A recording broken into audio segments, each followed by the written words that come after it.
اهلا بيكم.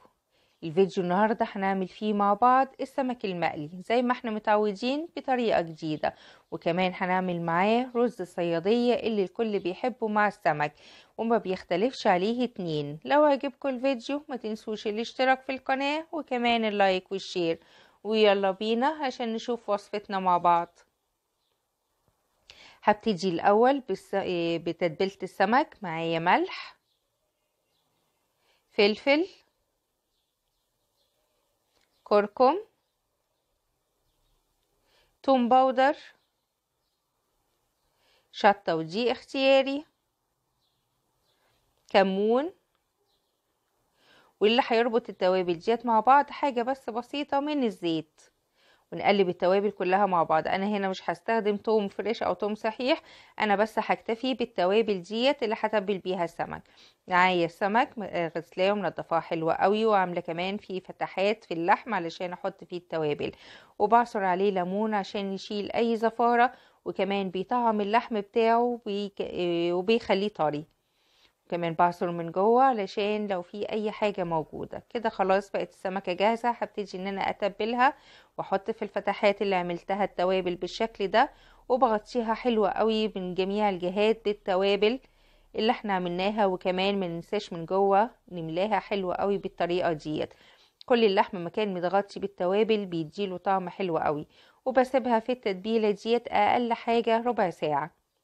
والتتبيل ده على حسب وقتكم، يا دوبك انا بس تبلتها وهسيبها لحد ما اجهز الرز الصيادية.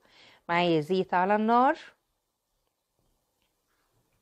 وبحط كمان بصل مقطع مكعبات. هنا الرز بيحتاج بصل مقطع مكعبات مش بصل مفروم، وببتدي اقلب فيه حلو قوي لحد ما يغمق. انا ما بخليهوش يغمق قوي لان انا لسه هحط له توم.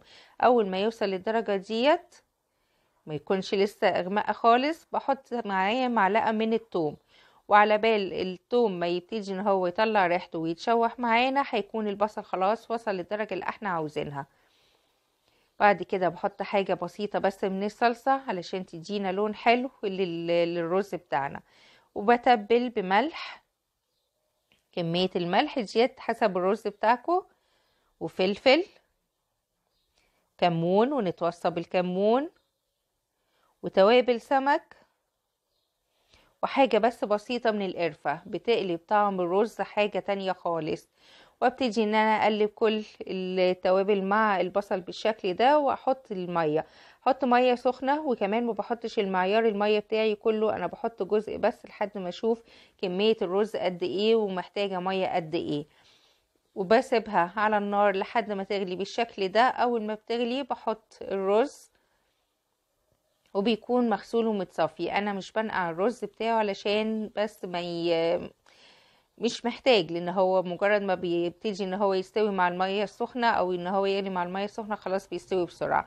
كده خلاص عرفت معيار المية بتاعتي، ببتدي ان انا ازودها بالتدريج لحد ما اخلص الكمية كلها. كده الرز بقى جاهز، بغطي عليه وبسيبه على النار العالية. اول ما يبتدي ان هو يغلي بوطي عليه النار خالص وبسيبه براحته خالص ان هو يستوي.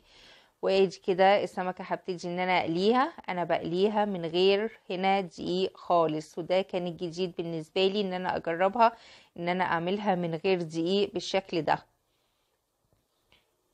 عشان كده انا ما حطيتش فيها توم فريش او حطيت فيها اي حاجة في التتبيلة فيها خضار او اي حاجة ان هي تتحرق معايا في الزيت.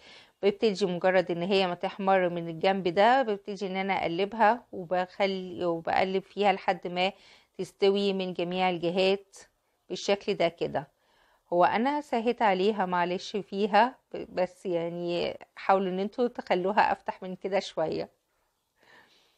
بس انا برضو بحبها بصراحة تكون محمرة بالطريقة ديت، يعني ديت حسب ذوق برضو بتاعكم.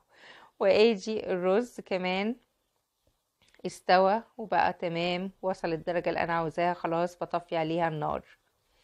بعد ما بطفي عليه النار بحب دايما بعد الرز سواء صيادية او الرز العادي بسيبه بس يهدى 5 دقايق قبل التقديم. اجي السمكة زي ما انا قلت يعني ايه ما تسهوش عليها. ويجي كمان رز الصيادية